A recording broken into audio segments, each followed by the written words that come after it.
હવામાન નિષ્ણાંત અંબાલાલ પટેલની આગાહી મુજબ ગુજરાતમાં આગામી દિવસોમાં વરસાદનો બીજો રાઉન્ડ શરૂ થઈ રહ્યો છે।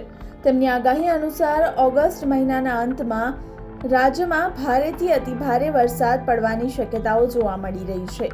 આજથી રાજ્યમાં છૂટાછવાયા વરસાદની શરૂઆત થઈ ગઈ છે, ત્યારે 14 અને 15 ઓગસ્ટ સુધી અતિભારે વરસાદની શક્યતાઓ જોવા મળી રહી છે। બંગાળના ઉપસાગરમાં એક નવી વરસાદી સિસ્ટમ સક્રિય થશે, જેના પરિણામે ગુજરાતમાં ભારે વરસાદની સંભાવના છે। અંબાલાલ પટેલે રાજ્યના ઉત્તર, મધ્ય અને દક્ષિણ ગુજરાત અને સૌરાષ્ટ્ર અને કચ્છના મોટાભાગના જિલ્લાઓમાં હળવાથી સામાન્ય વરસાદની આગાહી કરી છે। આ સાથે જ કેટલાક જિલ્લાઓમાં ભારેથી અતિભારે વરસાદની પણ આગાહી કરવામાં આવી છે। આ સાથે જ હવામાન નિષ્ણાંત અંબાલાલ પટેલ દ્વારા કહેવામાં આવ્યું છે કે ગુજરાતમાં પૂર આવવાની પણ શક્યતાઓ જોવા મળી રહી છે। બંગાળની ખાડીમાં એક વરસાદી સિસ્ટમ સક્રિય થશે, જેના કારણે ગુજરાતમાં અમુક જિલ્લાઓમાં પૂરની શક્યતાઓ જોવા મળી રહી છે।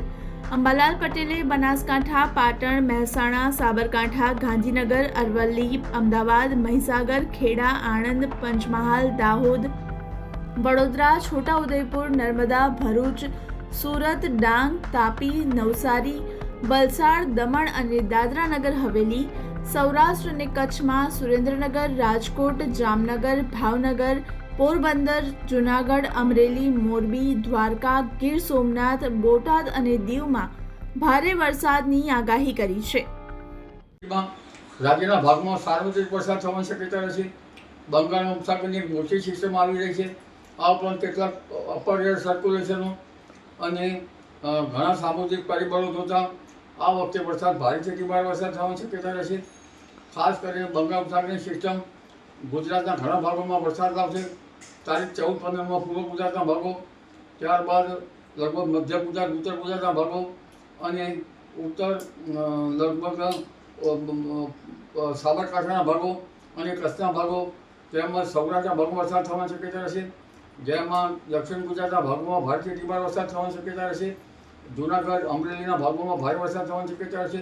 કેટલાક ભાગમાં અતિભારે વરસાદ થવાની શક્યતા રહેશે અને ભાવનગરના ભાગો, આ ઉપરાંત દક્ષિણ સૌરાષ્ટ્રના અન્ય ભાગોમાં વરસાદ થવાની શક્યતા રહેશે। આ ઉપરાંત દ્વારકાના ભાગોમાં પણ ભારે વરસાદ થવાની શક્યતા રહેશે। પોરબંદરના ભાગોમાં પણ ભારે વરસાદ થવાની શક્યતા રહેશે। જામનગરના ભાગોમાં પણ વરસાદ થવાની શક્યતા રહેશે। રાજકોટના ભાગોમાં ભારે વરસાદ થવાની શક્યતા રહેશે। કચ્છના ભાગમાં ભારે તો ક્યાંક અતિભારે વરસાદ થવાની પણ શક્યતા રહી। એટલે હવે વરસાદી સિસ્ટમ થોડા દિવસમાં ગુજરાતને અસર કરશે અને કેટલાક ભાગમાં મુશળધાર વરસાદ થશે। આથી કેટલીક તબાહી સૂચક વરસાદ હોય ત્યારે જનતાને કાળજી રાખવી ઈચ્છ રહેશે, કારણ કે આ સિસ્ટમ મજબૂત છે અને સૌરાષ્ટ્રના ઘણા ભાગોમાં પૂરની સ્થિતિ રહી શકે છે। ગુજરાતના કેટલાક ભાગમાં પણ પૂરની સ્થિતિ રહી શકે છે।